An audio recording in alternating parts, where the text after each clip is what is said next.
हमको मालूम है इश्क मासूम है, दिल से हो जाती है गलतियां। सो क्या आपको इस पर्सन को उसकी गलती के लिए माफ करना चाहिए? क्या आपको उनको माफ करके सेकंड चांस देना चाहिए? क्या आपको इस पर्सन की गलती को नजरअंदाज करके उनको फिर से अपनी जिंदगी में जगह देनी चाहिए? चलिए इसी पर हम आज एक रीडिंग करके देखेंगे। ओके, तो पहले हम देखेंगे कि इस पर्सन ने आपके साथ में क्या, इसने आपके साथ क्या गलत किया है, और इस गलत करने के पीछे या जो भी गलती उन्होंने की उसके पीछे उनका इंटेंशन क्या था, उन्होंने आपके साथ ऐसा क्यों किया। गलती करने के बाद में अब नेक्स्ट क्या सिनेरियो है, क्या आपकी उनके साथ कन्फ्रंटेशन हुई है या आपकी बातचीत बंद है या क्या स्थिति है। अब आप इस सिचुएशन में, अब आप क्या सोच रहे हैं, आपके पर्सन क्या सोच रहे हैं, और क्या आपको इस गलती पर उनको माफी देनी चाहिए, इन सभी सवालों के जवाब इस रीडिंग में पाने की कोशिश करेंगे। तो चलिए शुरू करते हैं। What wrong, what wrong they did to you, इन्होंने आपके साथ में क्या गलत किया। ओके, तो अगर यहीं पर आपको रीडिंग रेजोनेट करेगी तो आप आगे देखिएगा, अगर यहाँ पर आपको रीडिंग रेजोनेट नहीं करे तो फिर इसका मतलब ये रीडिंग आपके लिए नहीं है। उन्होंने आपके साथ में क्या गलत किया। What wrong they did to my viewer, what wrong they did to my viewer.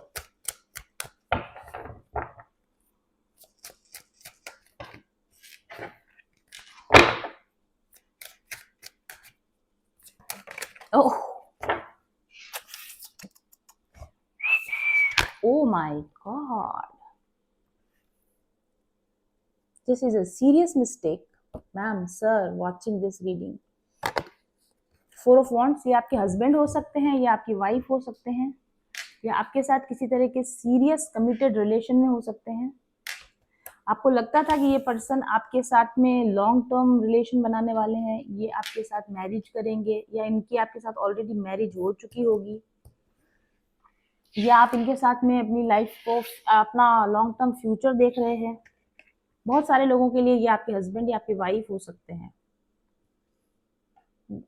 My gosh, अब तो मैं क्या बोलूं, ये तो पहला ही कार्ड ही ऐसा आ गया, devil.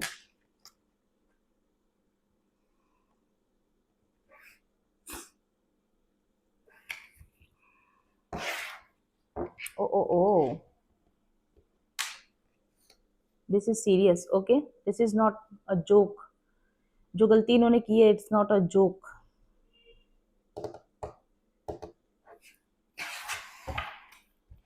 Why 4 of Wands? Oh my gosh, this is so bad. Why devil is here?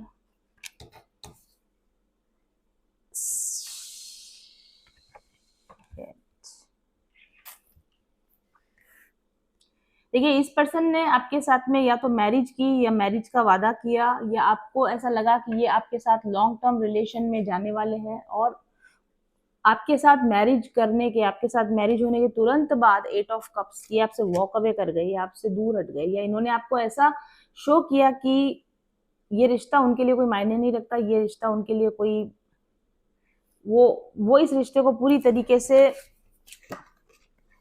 इससे पहले कि इस रिश्ते में कुछ अच्छा बिल्डअप हो पाता, इससे पहले कि इस रिश्ते में कुछ नया ब्यूटीफुल आप दोनों मिलके कुछ अच्छा एनर्जी क्रिएट कर पाते, इस पर्सन की डेविल एनर्जीज टैप इन कर गई, और इस पर्सन ने, हाउ गॉश, इस पर्सन ने दूसरे लोगों को इस रिलेशन के अंदर इन्वॉल्व कर लिया। दूसरे लोगों की वजह से वो आपको, मे बी आपको इग्नोर करने लगे होंगे, आपके साथ में आपको ऐसा लगने लगा होगा कि इस पर्सन ने मेरे साथ मैरिज किया ही क्यों, ये पर्सन मेरे साथ रिलेशन में आया ही क्यों, अगर इसको मेरे साथ कुछ बिल्डअप ही नहीं करना था, अगर इसको मेरे साथ चलना ही नहीं था, अगर इसको रिलेशनशिप में आते ही चीजों को खराब करना था, तो इसने उस रिलेशन को बनाया ही क्यों।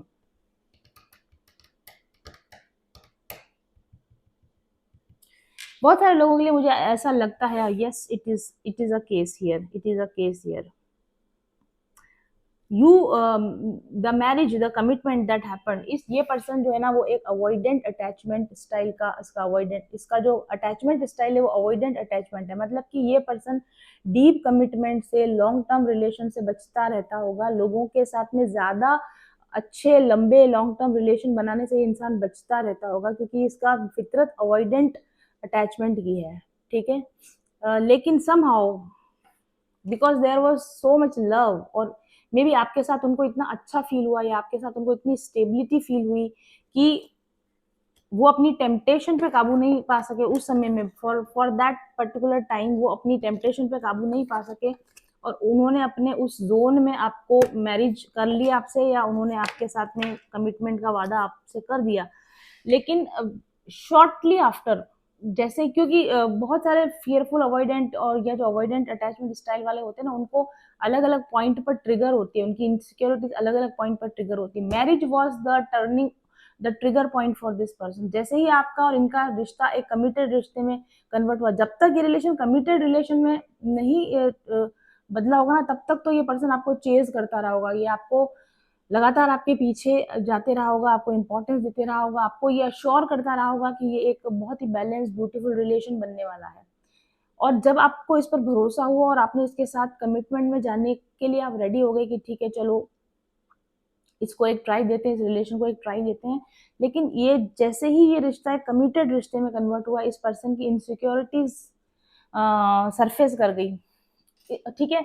और ये पर्सन तुरंत आपके, क्योंकि अवॉइडेंट्स जो होते हैं वो मैरिज से भागते हैं, वो कमिटेड रिलेशन से भागते हैं, वो long term deep emotional connection से भागते हैं। तो जैसे ही मैरिज या शादी या कमिटमेंट का नाम आया, ये पर्सन एकदम से इसके फियर्स सरफेस पर आ गए और ट्रिगर हो गया इस पर्सन को, और ट्रिगर होते ही ये आपसे आपको अवॉइड करने लग गया, रिलेशन को अल्कमाइज करने की बजाय, रिलेशन को बैलेंस करने की बजाय ये रिलेशन से दूर भागने लग गया।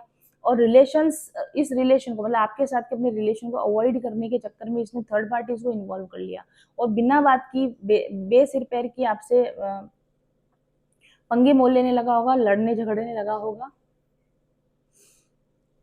और इसको एक्चुअली समझ में ही नहीं आ रहा है कि मैं अब इस रिलेशन को कैसे आगे लेके जाऊं, क्या मैं अपने आप को डिस्टेंट कर लूं या मैं इसको बैलेंस में लाने की कोशिश करूं, क्योंकि इस पर्सन की इतनी सारी इनसिक्योरिटीज हैं, इसके शेडो साइड्स ने इसको इस मैरिज या इस कमिटमेंट में आगे नहीं बढ़ने दिया। ये स्टेबलाइज कर ही नहीं सकता, ये किसी भी लॉन्ग टर्म रिलेशन को स्टेबलाइज कर ही नहीं सकता। और इस चीज को आप अपना पर्सनली भी लेना बंद करो कि ये आपके साथ ऐसा किया, नहीं, ये पर्सन किसी के भी साथ मैरिज करेगा तो उसके साथ यही हरकत करेगा कि उसके साथ शादी तो ये कर लेगा, लेकिन उसके बाद में ये उस रिलेशन को स्टेबलाइज नहीं कर पाएगा और ये उस रिलेशन से भागने लगेगा। ये इस पर्सन का पैटर्न रहा होगा कि शॉर्ट टर्म रिलेशंस या फ्रेंडशिप तब जब तक है तब तक ये इंसान अच्छे से बिहेव करता है, अच्छे से बात करता है, अवेलेबल रहता है, ओपन रहता है, लेकिन जैसे ही बात कमिटमेंट की आती है, जैसे ही बात लॉन्ग टर्म या मैरिज की आती है, वैसे ही इस इंसान का डर, फियर ट्रिगर हो जाते हैं और ये भागने लगता है उससे, उस रिलेशन से ये भागने लगता है। तो ये इस पर्सन ने किया है आपके साथ, this is what they did wrong to you. उन्होंने आपको लॉन्ग टर्म कमिटमेंट का वादा किया या उन्होंने आपके साथ मैरिज की और उसके तुरंत ही बाद में उन्होंने आपको कट ऑफ कर दिया या आपको अवॉइड करने लगे, और उन्होंने ये कहा कि मुझे डिस्टेंस चाहिए, मैं इतनी बात नहीं कर सकता, मैं इतना कनेक्टेड नहीं रह सकता, मुझे इतना डीप टॉक की आदत नहीं है, मुझे ज़्यादा बात करने की आदत नहीं है। और इन्होंने दूसरे लोगों को मीनवाइल अपने आप को एम्बेरसमेंट से बचाने के लिए इन्होंने अपने आप को बिजी कर लिया होगा, या इन्होंने दूसरे लोगों को भी इस रिलेशनशिप डायनेमिक्स में एंटर दे दिया होगा। ये गलती इस पर्सन ने करी है। Okay, so now my next question is, ये तो खैर क्या ही बोलूं, आपका क्या रिएक्शन रहा ये देखते हैं हम, ठीक है। जब इस पर्सन ने इस तरीके से बर्ताव किया होगा तो आपका, जिसके साथ ये बर्ताव हुआ, उनका क्या रिएक्शन रहा। मोस्ट पॉसिबली योर जिन्होंने ये रीडिंग को, oh my God, you felt like trap, मतलब कि ये मेरे साथ में क्या हो गया, ये तो बांध के मारने वाली स्थिति हो गई कि पहले आपने कहा कि लेट्स गेट मैरिड और उसके बाद में आप कह रहे हो कि नहीं, मैं इस चीज को आगे नहीं बढ़ा सकता। Yes, you kept waiting and waiting and waiting, आप वेट करते रहे, वेट करते रहे कि ये इंसान कभी अपने इस नेगेटिव माइंडसेट से बाहर निकलेगा, कभी वो आपकी वैल्यू समझेगा, आपके रिलेशन की वैल्यू समझेगा। और आपने इस रिलेशनशिप में कितना इन्वेस्ट किया, इस पर्सन ने भी इन्वेस्ट किया था, कमिटमेंट से पहले इस पर्सन का भी इन्वेस्टमेंट था और आपका भी इन्वेस्टमेंट था, लेकिन आपका इन्वेस्टमेंट जारी रहा और इस पर्सन का इन्वेस्टमेंट एकदम से विड्रॉ हो गया इसके अंदर से। और मुझे लगता है कि 10 ऑफ स्वॉर्ड्स आपने इस रिलेशन को तुरंत एंड कर दिया होगा, ज्यादा वेट आपने नहीं की होगी, क्योंकि आप ओ किंग ऑफ स्वॉर्ड्स, क्योंकि इस पर्सन ने जो भी बातें आपसे कही होगी वो इतनी आपको हर्टफुल लगी होंगी, इतना oh queen of cups, definitely you are this deeply emotional person, आप इमोशनल हो, आप डेप्थ में जाके बात करना पसंद करते हो, आप डेप्थ में जाके लोगों के साथ कनेक्ट होना पसंद करते हो, आप डीप टॉक्स करना पसंद करते हो, आप गहरे बॉन्ड में किसी के साथ बंधे रहना पसंद करते हो।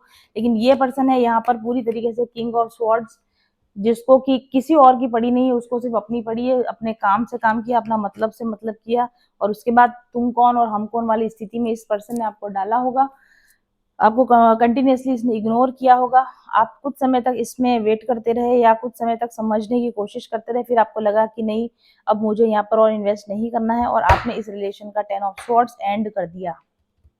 ठीक है, there is this clear cut ending here, आपको बिट्रेड फील हुआ, आपको लगा कि आपको धोखा मिला है और आपने इस रिलेशन को एंड कर दिया।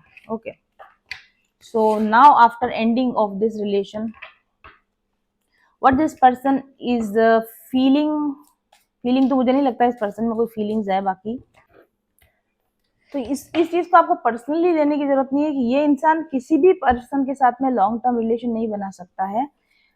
ठीक है, तो वजह तो यही है कि क्यों उसने आपको एक साथ ऐसा किया, क्योंकि वो एक अवॉइडेंट अटैचमेंट है और वो चाह के भी किसी के भी साथ में डीपली कनेक्ट नहीं हो सकता है। मतलब वो जिस भी रिलेशन में रहेगा उससे भागने की ही कोशिश करता रहेगा, उससे सफोकेट होके बाहर किसी दूसरे रिलेशन को एंटरटेन करने की कोशिश करता रहेगा, जिस रिलेशन में रहेगा उससे भागने की कोशिश करेगा, भागकर दूसरे रिलेशन को पकड़ेगा, उसमें जाएगा तो उससे भागने की कोशिश करेगा, हर बार यही करेगा, इसका ये रिलेशनशिप पैटर्न है, तो इसलिए इसने ऐसा किया। अभी now what they are feeling, है ना, after all this what they are feeling, what they are feeling right now, और what they want to do now, what they want to do now, what they want to do, oh my god, वो अपनी obvious सी बात है कि उनको लगता भी नहीं होगा कि उन्होंने ऐसा कोई गलती किया, बिकॉज उनको लगता है कि मैं अपनी लाइफ का मालिक हूँ, मैं तय करूंगा मेरी जिंदगी में कौन रहेगा कौन जाएगा, और वो व्यक्ति इस वक्त बहुत ज्यादा गुस्से में है, ईगो में है, और उसको लगता है कि आपने उनको हर्ट किया, उसको लगता है कि आपने उनका डिसरेस्पेक्ट किया, आप होते कौन और रिलेशनशिप एंड करने वाले, रिलेशनशिप हमेशा से एंड मैंने की है, और तुम्हारे साथ भी रिलेशनशिप एंड अगर कोई करेगा तो वो मैं करूंगा, तुम नहीं करोगे। ठीक है, तो एंडिंग आप नहीं करोगे, एंडिंग तो करनी थी, एंडिंग तो होनी थी, लेकिन एंडिंग आप नहीं करोगे, एंडिंग मैं करूंगा। ये इस पर्सन का है, ये बहुत ज्यादा ईगोइस्टिक है इस वक्त में, ईगोइस्टिक पर्सन है डेफिनेटली ये, और इसको बहुत गुस्सा आ रहा है, इसको बहुत बुरा लग रहा है कि आपने इसके साथ ऐसा कैसे कर दिया, और ये कहीं ना कहीं आपको आपको बराबरी का जवाब देने के लिए, ये आपको बराबरी का, एक मुझे क्लैरिफिकेशन लेने दीजिए फिर देखते क्या है। 6 of cups, oh hanged man, yes वही तो मैंने बोला, यस जजमेंट, मैं हूं जजमेंट दूंगा, मैं डिसाइड करूंगा कि इस रिलेशन का क्या होगा। ठीक है, ये रहा 6 of cups and hanged man, अगर किसी लविंग रिलेशन को लटका के रखूंगा तो वो मैं रखूंगा, अगर तुमको अपनी लाइफ में लटका के रखूंगा तो वो मैं रखूंगा, इस रिलेशनशिप को खत्म करने का जजमेंट अगर दूंगा तो मैं दूंगा। Who are you to, oh empress, वो द एम्परर, वाओ, बट मुझे ऐसा लगता है कि this person is somehow your divine counterpart, this person is a higher order soulmate for you. ठीक है, और इस बार जो है ना, मैंने कल भी एक रीडिंग में बोला था कि इस बार ने गलत पर्सन से पंगा ले लिया। पहले के रिलेशंस में डेफिनेटली हो सकता है कि इन्होंने एंडिंग करी होगी और इनके हिसाब से साइकिल्स कंट्रोल हुई होंगी, लेकिन इस बार कंट्रोल साइकिल का आपने ले लिया। ठीक है, अगर आपने इनको बोला कि अगर तुम एम्परर हो तो मैं भी किसी एम्प्रेस से कम नहीं हूँ। ठीक है, तो डिसाइड तुम नहीं करोगे, डिसाइड हम करेंगे कि इस रिलेशन का क्या होगा। अगर आप अपने आप को एम्प्रर समझते हो, वेल एंड गुड, लेकिन मैं भी आपकी वाइफ हूं, तो उस हिसाब से मैं भी एम्प्रेस होती हूँ। और अगर एक एम्प्रेस को उसके अकॉर्डिंग रिस्पेक्ट नहीं मिलेगा, अगर एक एम्प्रेस को उसके अकॉर्डिंग ड्यू रेस्पेक्ट नहीं मिलेगा, ड्यू लव नहीं मिलेगा, ड्यू अटेंशन नहीं मिलेगा, तो इस रिलेशन को हैंग मैं करूंगी, तुम नहीं करोगे। ठीक है, तो यहाँ पर बात ये हो गई है कि दो बराबरी के टक्कर के लोग जो हैं वो आपस में पहले पावर कपल बना, आप दोनों का पावर कपल बना, यूनियन हुई, आपकी डिवाइन यूनियन हुई, डेफिनेटली आपकी डिवाइन यूनियन हुई, it is a फेटेड meeting, it is a divine union. लेकिन फिर उसके बाद में हैंग्ड मैन, ये चीज लटक गई, क्यों लटक गई, जजमेंट आ गया इसके ऊपर। क्यों आ गया? Because of this night of pentacle, five of pentacles, yes, because of the slow growth. ये पर्सन अगर एम्परर था और जैसा कि आपको लगता था कि ये आपका एम्परर है, या फिर इसने शुरू में शो किया था कि ही इज अ एम्परर, लेकिन जब एक्चुअल में उस रिलेशन को एग्जीक्यूट करने का समय आया, उसने आपको दिए ये bread crumbs, night of pentacles, very slow growth. मतलब कुछ नहीं करना है मुझे, मैंने इस रिलेशन में कुछ नहीं करना है, मुझे इसमें कोई इन्वेस्टमेंट नहीं करना, मुझे कोई इमोशनल इन्वेस्टमेंट नहीं करना, मुझे कोई टाइम नहीं देना, मुझे तुम्हें कोई एनर्जी नहीं देनी।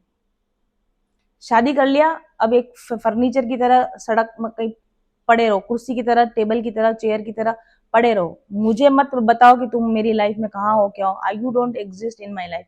इस पर्सन ने इस तरीके का ट्रीटमेंट किया आपके साथ में। जहां हो जैसे हो पड़े रहो, मुझे नहीं, मतलब मुझे आके पूछो भी मत कि तुम क्या कर रहे हो क्या नहीं कर रहे हो, मैं तुम्हें नहीं बताऊंगा, मैं कोई रिस्पॉन्सिबल नहीं हूँ तुमको हर समय जवाब देने के लिए या हर समय तुम्हारी नीड्स के लिए अवेलेबल रहने के लिए, मेरे को मत बोलो। ये एक एम्परर नहीं होता। एम्परर एम्परर अपनी एम्प्रेस के लिए तो क्या, अपनी पूरी प्रजा के लिए भी हमेशा अवेलेबल रहता है, सबके फादर फिगर होता है। Emperor is like a father figure. इस रिलेशनशिप में उसको आपका एक फादर की तरह, एक गार्डियन की तरह, एक नर्चरर की तरह आपकी टेक केयर करनी थी। ऐसा आपने एक्सपेक्ट किया था कि ये इंसान आपको एक गार्डियन की तरह, एक फादर फिगर की तरह आपका नर्चर करेगा, केयर करेगा, ठीक है। लेकिन और इसने ऐसा प्रॉमिस भी किया, या इसके पोटेंशियल ऐसा था, ऐसा आपको नजर आया, इसलिए आपने इस डिवाइन यूनियन को आपने एक्सेप्ट किया। लेकिन उसके जस्ट बाद में क्या हुआ कि चीजें एकदम से पलट गई, और इस पर्सन ने बिल्कुल ऑपोजिट बिहेव करना शुरू कर दिया। फाइव ऑफ पेंटिकल, जैसा कि मेरे को तुमसे कोई मतलब नहीं, अपने काम से काम रखो, मतलब हो गई शादी, हो गया सब, अब तुम जानो, तुम्हारा काम जाने, मुझे डिस्टर्ब मत करो, मुझे मेरी लाइफ जीने दो। इस तरह का इस पर्सन ने आपको जेस्चर दिया, एंड उसका नतीजा ये हुआ कि फाइव ऑफ पेंटिकल्स। तो भाई चीजें तो अलग होनी थी, आपका इनसे सेपरेशन होना ही था। फिलहाल क्या मामला है चल रहा है? किंग ऑफ कप्स, ये पर्सन को अब महसूस हो रहा है कि नहीं यार, थोड़ा सा मैं ठीक बिहेव कर लेता पहले तो ठीक रहता। और knight of cups, ace of pentacles, oh oh oh, five of cups. हाँ, इस पर्सन को इस बात का एहसास तो हो रहा है कि थोड़ा ज्यादा हो गया, ठीक है, नेग्लेक्ट थोड़ा ज्यादा हो गया, और गलत जगह पर मैंने गलत कर दिया। इतना इतना भी रूड नहीं होना था, इतना भी कोल्ड शोल्डर नहीं दिखाना था, इतना भी ढीठ नहीं होके रहना था। मुझे थोड़ा सा समय पर मैं बेंड हो जाता, समय पर थोड़ा संभल जाता, तो इतनी बुरी हद तक ये स्थितियां नहीं पहुंच जाती। इस पर्सन को डेफिनेटली ये फील तो हो रहा है। क्या ये इसमें आगे फ्यूचर में कोई एक्शन लेगा आपके लिए, या कोई सही एक्शन लेगा? एक्शन तो ये ले ही रहा है कि वो अपने जगह पे जाके बैठ गया है कि मुझे कोई मतलब नहीं है, ये एक्शन नहीं। This action is also non action. ये पर्सन एक्शन भी ऐसे लेता है कि जिसमें एक्शन नजर ही ना आ रहा हो। Devil,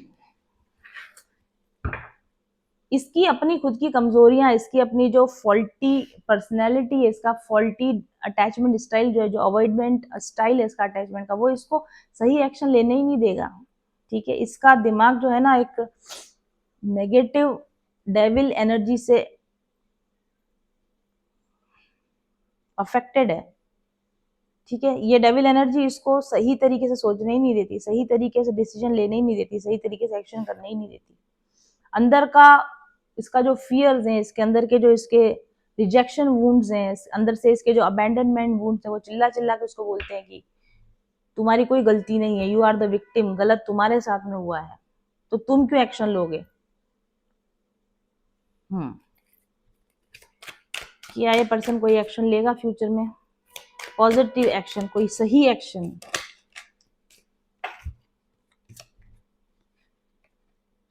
no. Page of cups, knight of pentacles, hanged man. जितना ये पर्सन, क्योंकि मैंने कुछ रीडिंग से भी बोला भी, मैंने इस पर्सन को काफी दिनों से मैं इस पर्सन की रीडिंग कर रही हूँ। इस पर्सन की कैपेसिटी ही नहीं है किंग एनर्जी में आने की, एम्परर एनर्जी में आने की, इस पर्सन की कैपेसिटी ही नहीं है।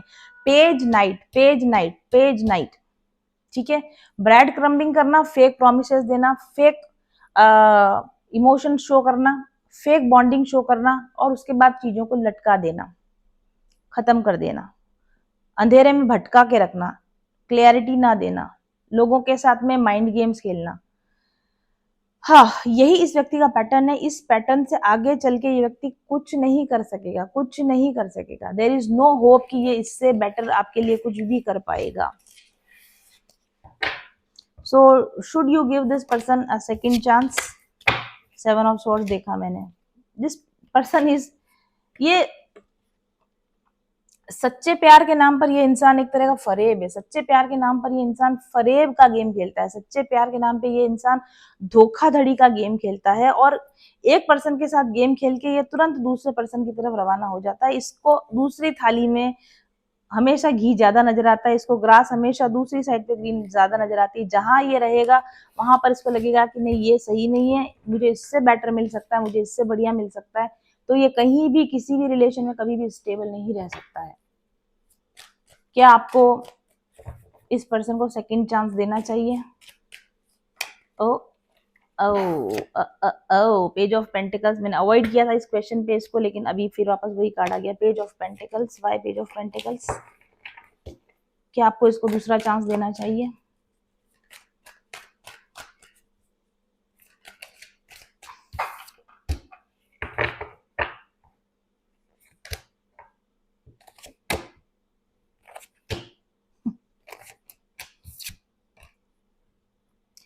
क्या आपको इसको दूसरा चांस देना चाहिए? इसको, इस व्यक्ति को दूसरा चांस देने का मतलब है अपने पैरों पर खुद कुल्हाड़ी मारना। ठीक है, मैंने आपको पहले ही बोला, you are this empress here. आप सच की एम्प्रेस हो, ये फेक एम्परर है, आप सच की एम्प्रेस हो। You are the high priestess here.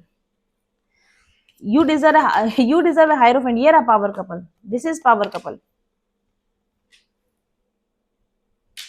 You need a real emperor, not a fake emperor.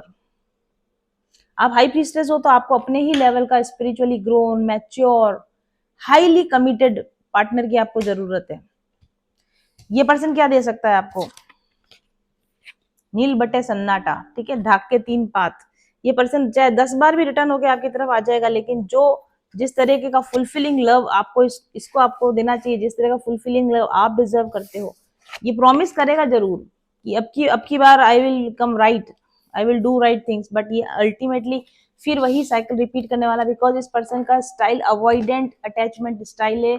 ये पर्सन जो चीज इसके पास जब अवेलेबल होगी तब उसकी वैल्यू कभी नहीं कर पाएगा, और जो चीज इसको अवेलेबल नहीं होगी ये उसके चेजिंग करेगा, उसके पीछे जाएगा। तो जब तक आप इसको अवेलेबल हो ये आपकी वैल्यू नहीं करेगा, और जब आप अपने आप को हटा लोगे इसकी लाइफ से, निकाल लोगे इसकी लाइफ से, तो ये आपको फिर से चेज करने की कोशिश करेगा, बिकॉज इससे इसको ईगो बूस्ट मिलता है। ठीक है, कि कोई इंसान मेरे अभी भी कंट्रोल में है, कोई इंसान अभी भी मेरे लिए, मेरे इतना करने के बावजूद भी मैं इस इंसान पर कंट्रोल रख सकता हूँ। ये कंट्रोल फ्रीक इंसान है, ये ईगोइस्टिक इंसान है। ये आपको वापस भी लेना चाहता है अपनी जिंदगी में, तो सिर्फ अपने ईगो को सेटिस्फाई करने के लिए। ठीक है, तो अब आप तो खुद ही देख लीजिए कि क्या आपको इसको चांस देना चाहिए। मैं क्या बोलूं, ये तो आप खुद समझदार है, आपको खुद सोचने की जरूरत है। डिसीजन का कार्ड है, डिसीजन लीजिए, स्ट्रॉन्ग डिसीजन लीजिए। ठीक है, कि कोई इंसान जो आपके साथ लॉन्ग टर्म कमिटमेंट नहीं दे सकता है, आपके साथ एक टीम की तरह नहीं चल सकता है, क्या आप उसके साथ आगे बढ़ने के इच्छुक हैं?